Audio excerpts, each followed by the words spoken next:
Assalamualaikum teman-teman, perkenalkan nama saya Haryani Anissa dengan NIM 1910951004 dari kelas Etika Profesi A. Kali ini, saya akan mempresentasikan tentang kejahatan IT. Apa itu kejahatan IT? Kejahatan IT disebut juga dengan cybercrime. Menurut Organization of European Community Development atau OECD, cybercrime adalah sebuah bentuk akses ilegal terhadap suatu transmisi data. Secara umum, pengertian cybercrime sendiri memang bisa diartikan sebagai tindak kejahatan di daerah maya yang memanfaatkan teknologi komputer dan jaringan internet sebagai sasaran. Seperti yang telah disebutkan, tindakan cybercrime muncul seiring dengan perkembangan zaman dunia digital saat ini. Ada beberapa jenis-jenis kejahatan IT secara umum. Yang pertama yaitu pencurian data. Pencurian data adalah tindakan ilegal dengan mencuri data dari suatu komputer untuk kepentingan pribadi dan dikomersilkan dengan menjual data curian kepada pihak lain. Yang kedua, ada akses ilegal. Lewat akses ilegal, seseorang yang tidak bertanggung jawab bisa memasuki atau menyusup ke dalam suatu skema jaringan komputer tanpa izin atau tanpa sepengetahuan pemilik. Oleh karena hal ini, biasanya korban akan kehilangan data penting. Tak jarang juga, aksi ini merupakan langkah yang diambil oknum tertentu untuk melakukan aksi penipuan dengan memakai nama pemilik akun. Yang ketiga yaitu ada hacking dan cracking. Hacking dan cracking adalah aktivitas menerobos atau mencari celah keamanan suatu sistem komputer. Orang yang melakukan hacking disebut dengan hacker, sedangkan orang yang melakukan cracking disebut dengan cracker. Dalam definisi aslinya, seorang hacker adalah orang yang menyusup ke dalam suatu sistem untuk mencari kelemahan sistem kemudian memberitahukan pemilik sistem tentang celah keamanannya. Biasanya, perusahaan menawarkan imbalan untuk hal yang seperti ini. Berbeda lagi dengan cracking, ketika berhasil masuk ke dalam suatu sistem, maka mereka akan merusak sistem dan menggunakannya untuk kepentingan tertentu. Yang keempat yaitu carding.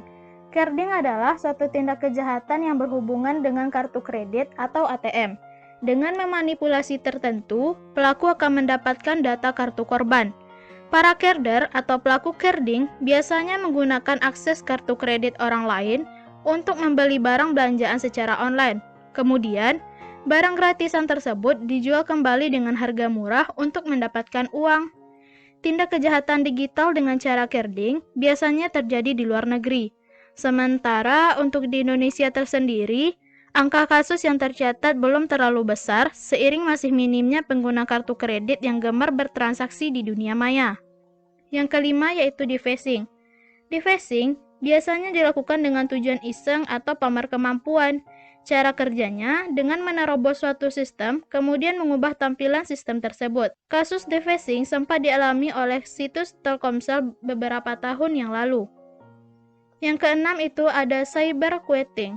Cyberquatting yaitu tindakan penyalahgunaan nama domain website. Istilah ini mungkin belum begitu familiar di kalangan tanah air.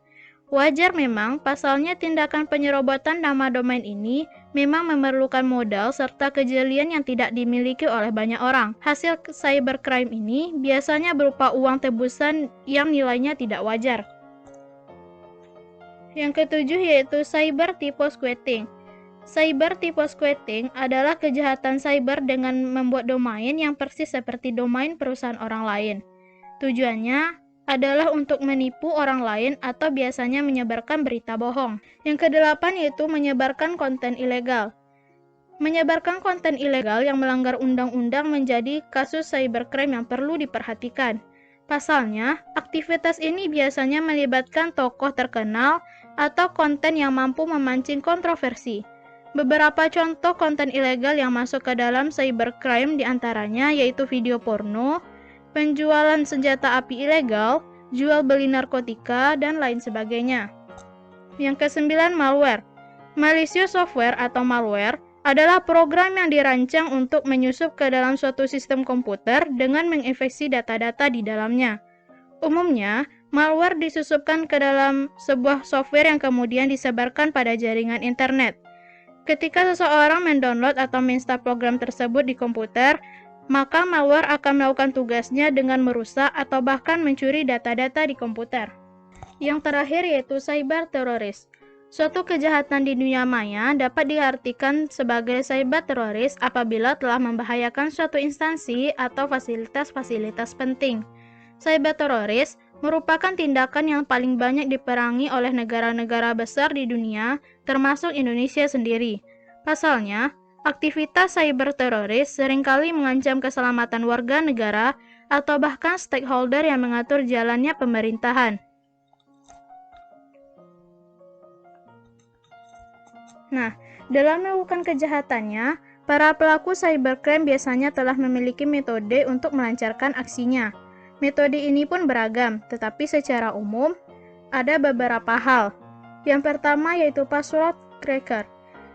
Kegiatan ini merupakan sebuah tindakan pencurian atau peretasan password orang lain dengan bantuan sebuah program yang mampu membukakan enkripsi password. Yang kedua yaitu ada spoofing. Spoofing adalah tindakan memalsukan sebuah data atau identitas orang dengan tujuan pelaku bisa login ke dalam sebuah jaringan komputer atau akun pemilik layaknya user asli. Yang ketiga yaitu Distribute Denial of Attacks atau DDoS. DDoS adalah tindakan penyerangan yang dilakukan terhadap suatu server atau komputer di dalam jaringan sebuah internet. Serangan ini mampu menghabiskan resource yang ada pada server sehingga perangkat tersebut tidak mampu menjalankan fungsinya dengan baik seperti semula. Yang keempat yaitu snifing. Secara sederhana, snifing diartikan sebagai penyadapan data. Tujuan snifing adalah mengetahui data username atau password dari korbannya, terutama data masuk ke akun transaksi, seperti misalnya iBanking. Umumnya snifing dilakukan di jaringan publik seperti Wi-Fi corner. Dan metode terakhir yaitu destructive device. Destructive device yaitu suatu program atau software yang berisi virus. Pelaku biasanya memiliki tujuan untuk menghancurkan atau merusak data yang terdapat pada sebuah komputer yang dituju. Beberapa isi program tersebut adalah worms, email, bombs, nakes, Trojan horse, dan lain-lainnya.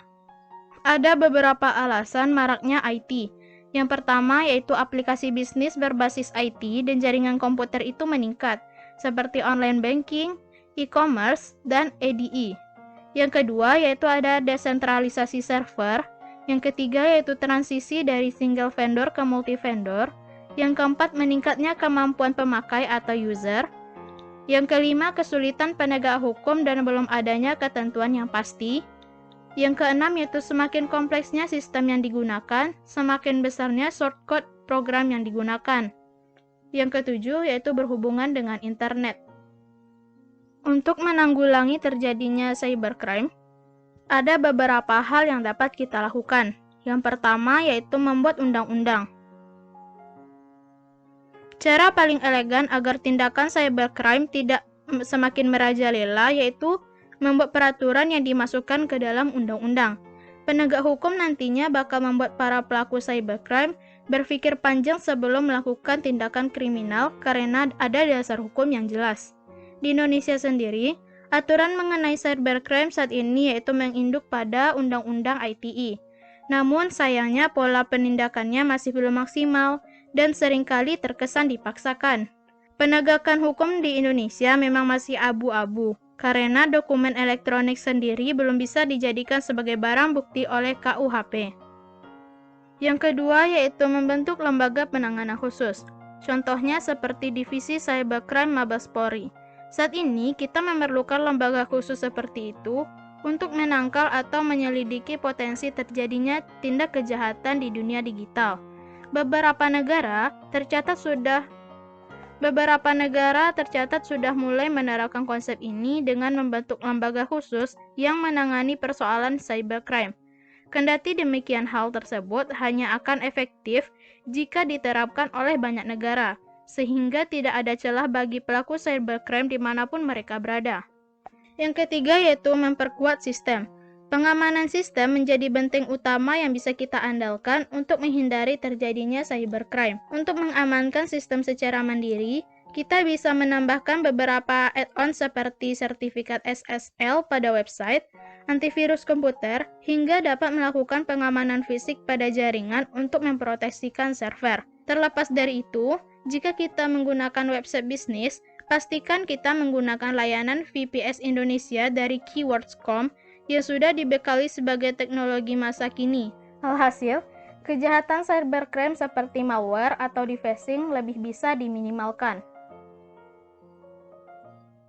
Salah satu contoh kasus cybercrime yaitu hacker di Surabaya jebol situs di 42 negara.